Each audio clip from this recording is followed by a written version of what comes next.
Alright, welcome to this week's episode of Library Picker, where we walk around the shelves in Messing Library in the middle school looking for some relatively unknown books that are great stories. Today we'll start in the action and suspense area, and as we move along the shelves we will find a book called Revolver by Marcus Sedgwick. I've read a couple of books by this author, and he's really well known for creating kind of a thick, creepy kind of atmosphere, and this book is no different.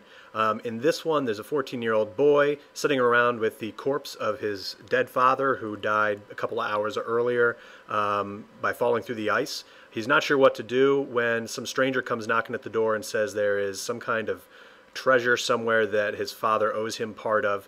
And the central question in this book is, there's a revolver, a loaded pistol in the back room, and the kid knows about it, and he's trying to decide whether to use it or not. This is a great suspenseful read.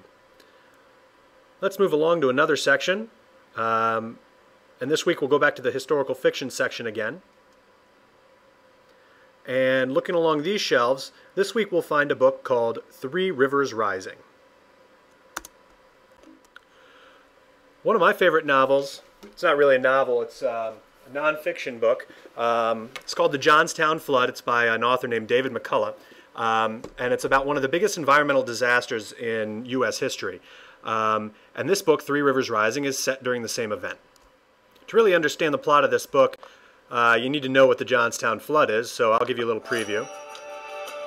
This is from the Weather Channel. We're going to fast forward it a little bit.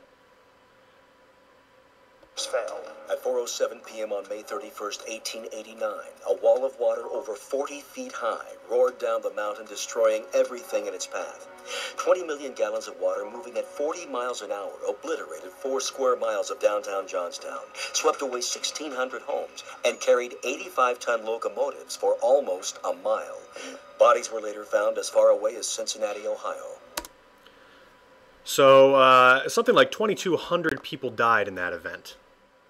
3 Rivers Rising tells the story of a relationship between a kind of high society girl at an exclusive resort and a boy who works at the resort. And the catch is that this resort is built on the dam that breaks that causes this enormous flood.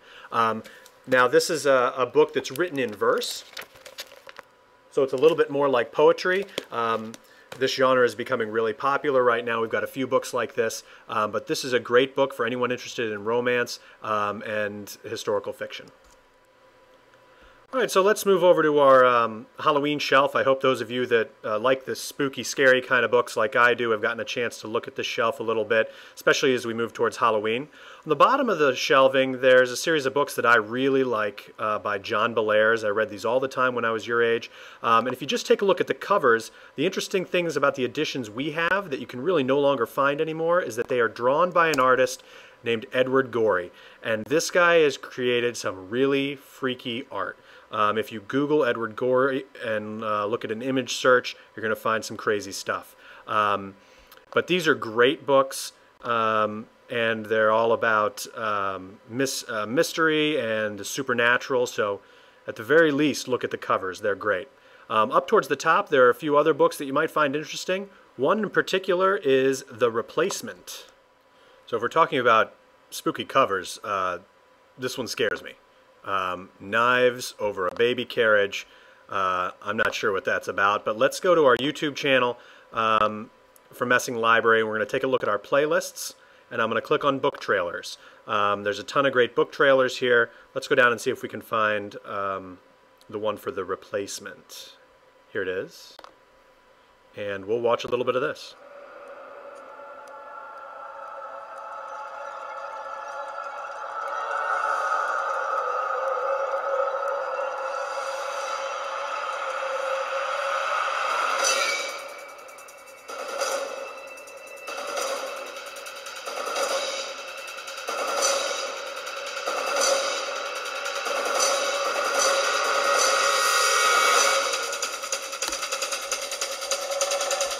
All right, I feel like I'm going to have nightmares for a week just looking at the cover of this book.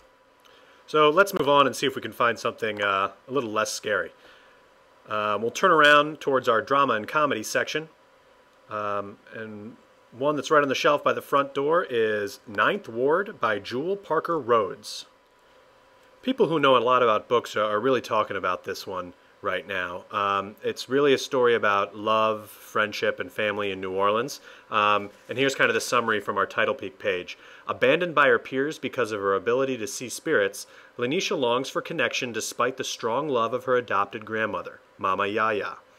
As Hurricane Katrina approaches and her neighbors flee, Lanisha must stay and brace for a storm of epic proportions. As the levees break, Lanisha must find a way to survive the floods on her own.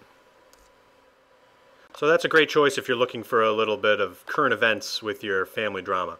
Let's look for one more book. We'll head over here to our science fiction and fantasy section. And on the shelves, there's a lot of new stuff here, but down all the way at the bottom of the shelf, we're going to find a book called WORLDSHAKER by Richard Harland. This is another great steampunk kind of action sci-fi novel where people are living in huge ships, different types of people. So if you like Scott Westerfeld's Leviathan or Reeves' Mortal Engines series, this might be a great choice for you. So that's it for this week's episode of Library Picker. Remember, if one of these books is checked out by the time you get here and you're really interested in it, take some time to look around the section. That's why we sort our books by genre or type. In this case, it's the sci-fi section. If WORLDSHAKER is out, look around. I guarantee you'll find something else that you'll like.